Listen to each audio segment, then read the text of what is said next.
नमस्कार, मैं हूं शम्स ताहर खान और आप देख रहे हैं वारदात। करीब 2 साल पहले बिल्कुल फिल्मी अंदाज में कनाडा के टोरंटो एयरपोर्ट से लगभग 225 करोड़ रुपए के सोने की चोरी हुई थी। चोर चोरी का सारा सोना एक ट्रक में लेकर रफूचक्कर हो गए। कनाडा के इतिहास में यह अब तक की सबसे बड़ी सोने की चोरी थी। इस चोरी में कुल 9 चोर शामिल थे। अब चोरी के लगभग 2 साल बाद ये पता चला है कि इनमें से एक चोर पंजाब के मोहाली में एक किराए के घर में रह रहा है।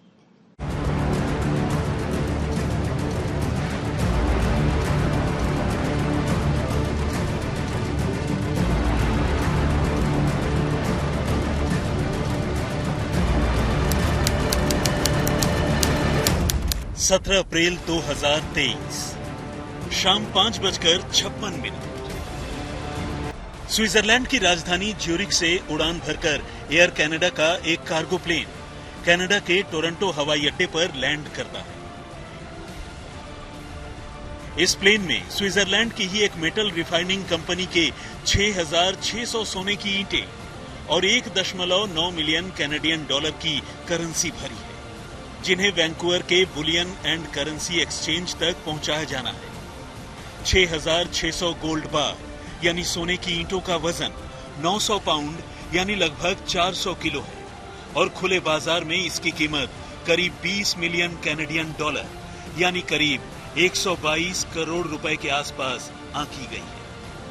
इसमें अगर कैनेडियन डॉलर वाली करेंसी को भी जोड़ दिया जाए तो पूरा कंसाइनमेंट करीब 132 करोड़ रुपए का बनता है। यानी एयर कनाडा के इस प्लेन में लदी ये चीजें बेहद कीमती हैं और इनकी देखभाल और सुरक्षा भी उतनी ही जरूरी।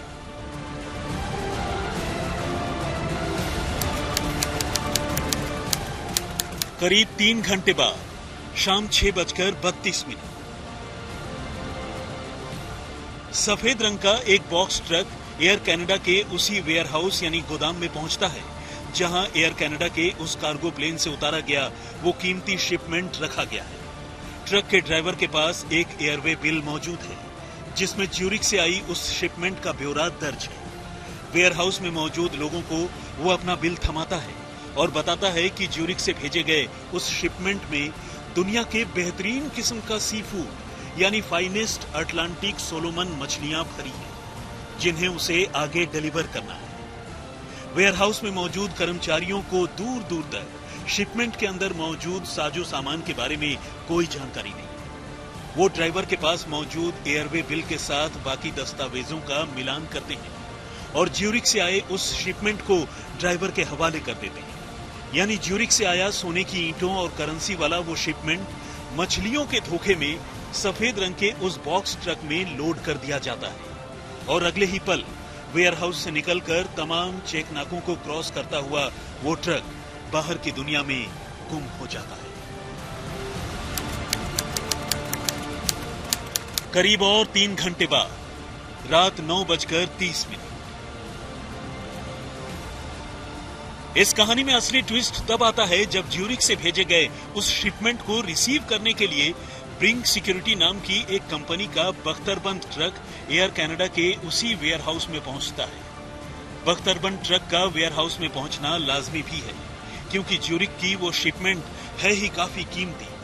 सोने की ईंटों और करेंसी से भरे उस शिपमेंट को पूरी हिफाजत के साथ वैंकूवर के बुलियन एंड करेंसी एक्सचेंज तक पहुंचाया जाना है। लेकिन एयर कनाडा के वेयरहाउस में मौजूद तमाम मुलाजिमों को तब जोर का झटका लगता है जब उन्हें वेयरहाउस में ये शिपमेंट ढूंढे नहीं मिलता। ये कोई मामूली बात नहीं है। मामला 132 करोड़ रुपए की कीमत के सोने और करेंसी के गुम हो जाने का है। लिहाजा देखते ही देखते वेयरहाउस से लेकर एयर कनाडा के दफ्तर में भूचाल आ जाता है। कुछ देर के लिए वेयरहाउस में काम करने वाले अधिकारियों और कर्मचारियों को यह समझ ही नहीं आता कि आखिर ऐसा कैसे हो गया।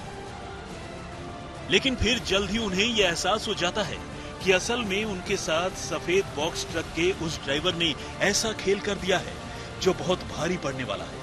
वो सी फूड बताकर करीब 3 घंटे पहले ज्यूरिख से आया शिपमेंट उन्हीं के हाथों से लूट कर ले जा चुका है और इसके लिए उसने फेक डॉक्यूमेंट्स यानी नकली दस्तावेजों का इस्तेमाल किया है। यानी ये मामला एक ऐसी महाचोरी का है जिसकी भरपाई करने में दुनिया के बड़े से बड़े रईस के भी पसीने छूट सकते हैं। अमीर से अमीर कारोबारी या कंपनी के भी हाथ खड़े हो सकते हैं। हिसाब किताब लगाने पर पता चलता है कि यह मामला कनाडा में हुई अब तक की सबसे बड़ी, जबकि दुनिया की छठी सबसे बड़ी चोरी का है।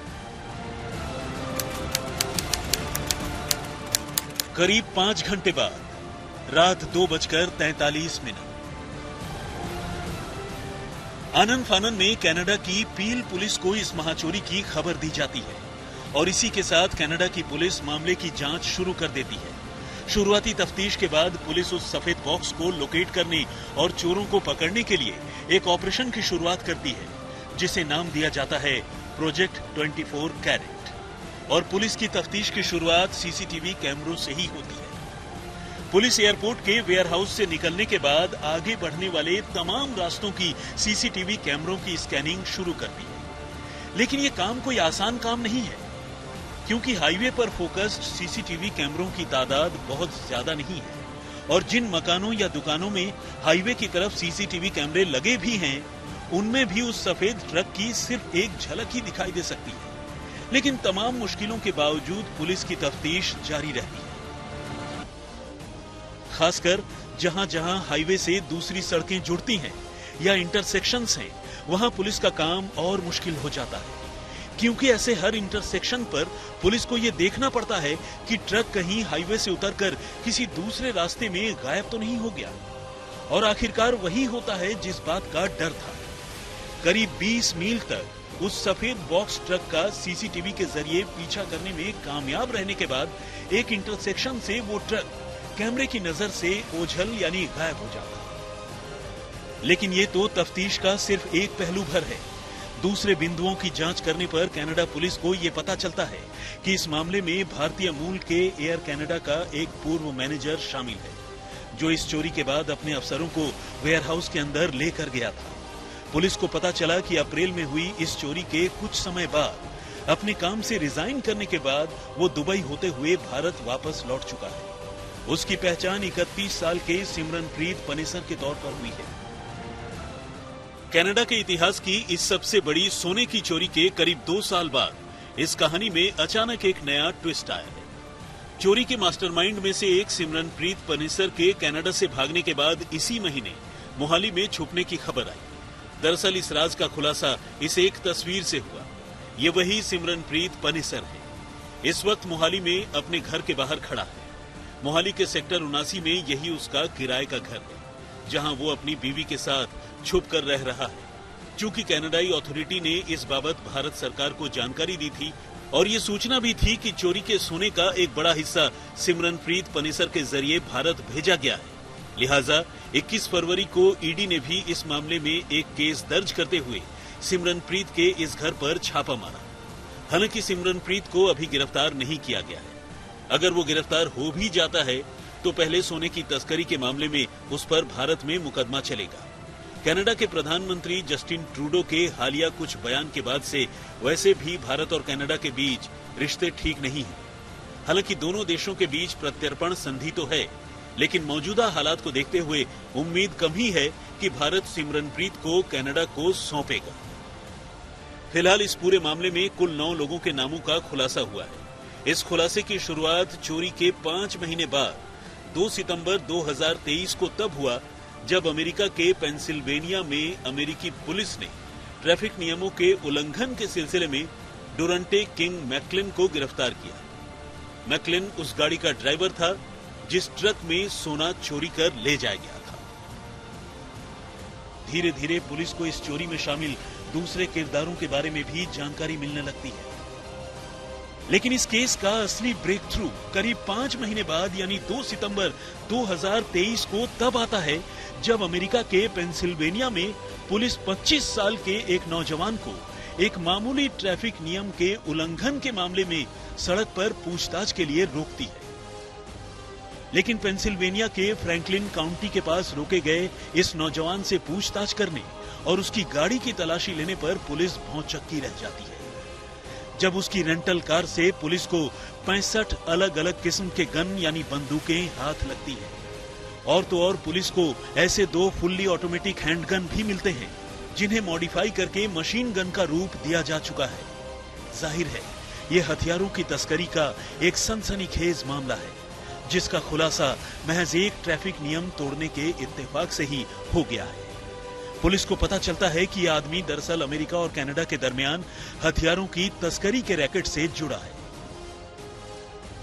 मगर अमेरिका और कनाडा पुलिस को जब 25 साल के इस नौजवान की असली पहचान पता चलती है तो उसकी हैरानी का ठिकाना ही नहीं रहता, क्योंकि यह आदमी कोई और नहीं बल्कि एयर कनाडा के वेयरहाउस से 132 करोड़ रुपए के सोने की ईंटें और कैनेडियन डॉलर उड़ाकर ले जाने वाले उस सफेद रंग के बॉक्स ट्रक का ड्राइवर था, जिसे कनाडा और अमेरिका की पुलिस वारदात के फौरन बाद यानी अप्रैल 2023 से ही ढूंढ रही थी। असल में जब अमेरिकी पुलिस ने अपने क्रिमिनल डेटाबेस में उसका रिकॉर्ड चेक किया तब उसकी सही पहचान साफ हो गई। उधर कनाडा में जब ये ड्राइवर बॉक्स ट्रक लेकर कनाडा की सबसे बड़ी चोरी को अंजाम देने पहुंचा था तो उसने गलती से वेयरहाउस के कर्मचारियों को एयरवे बिल थमाते वक्त अपने एक हाथ का दस्ताना उतार दिया था, जिससे वेयरहाउस के दस्तावेज में उसके उंगलियों के निशान रह गए थे। और जब अमेरिका में उसकी गिरफ्तारी के बाद उसके फिंगरप्रिंट से कनाडा पुलिस के पास वेयरहाउस के दस्तावेजों से बरामद फिंगरप्रिंट से उसका मिलान हुआ तो ये बात कंफर्म हो गई कि यही वो शख्स है जो ट्रक लेकर चोरी के लिए वेयरहाउस पहुंचा था। पुलिस की माने तो 25 साल के इस नौजवान की पहचान डुरांटे किंग मैकलिन के तौर पर हुई है, जो कनाडा के ही ब्रैम्पटन का रहने वाला है। इस वारदात को अंजाम देने के बाद वो लगातार अपना ठिकाना बदल रहा था और उसने चोरी के इन्हीं पैसों से तस्करी के लिए हथियारों का भी इंतजाम किया।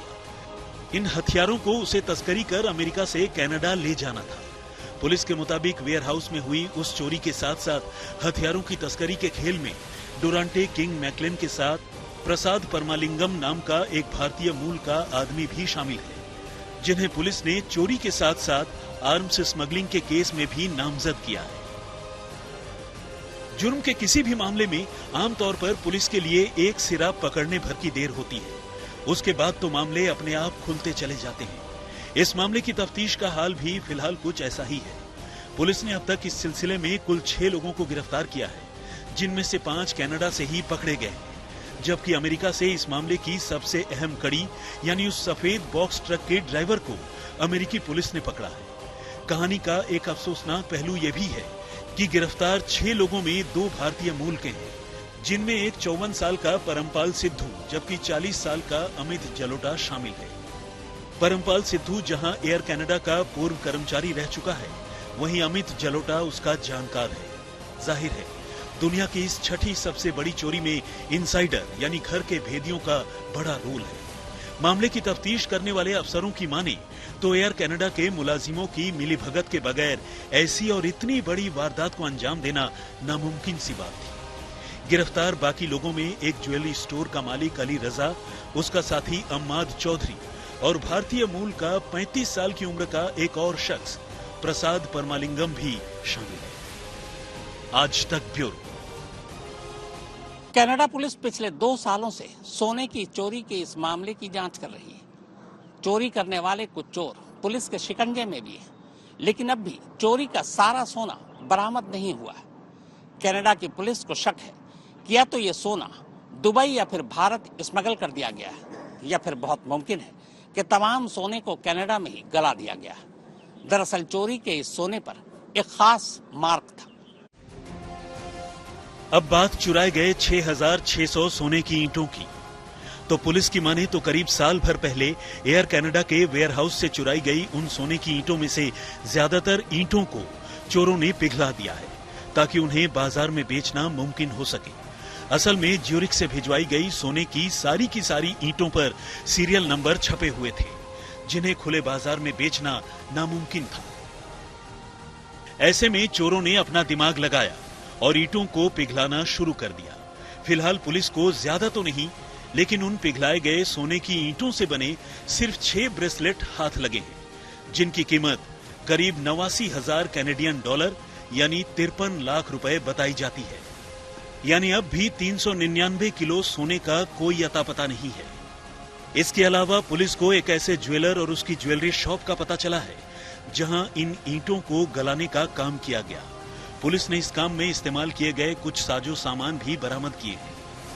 पुलिस की माने तो ये ज्वेल थीव अपनी पहचान के साथ साथ सोने की पहचान भी छुपाना चाहते थे, क्योंकि उन्हें डर था कि अगर सोने की पहचान साफ हो गई तो फिर उनके पकड़े जाने का रास्ता भी खुल जाएगा। इसलिए उन्होंने सोने को पिघला दिया। फिलहाल पुलिस ने इस केस में कुल 9 लोगों को आरोपी बनाया है और 9 में से 6 पकड़े जा चुके हैं। लेकिन यह भी एक सच्चाई है कि इतनी कामयाबी के बावजूद चुराए गए सोने और करेंसी का ज्यादातर हिस्सा अब भी पुलिस के हाथ नहीं लगा।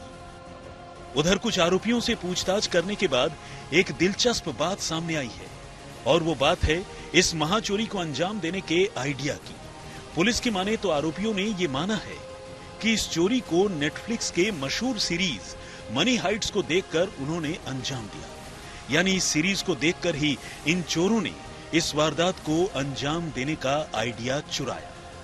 आज तक ब्यूरो। तो वारदात में फिलहाल इतना ही, मगर देश और दुनिया की बाकी खबरों के लिए आप देखते रहिए आज तक।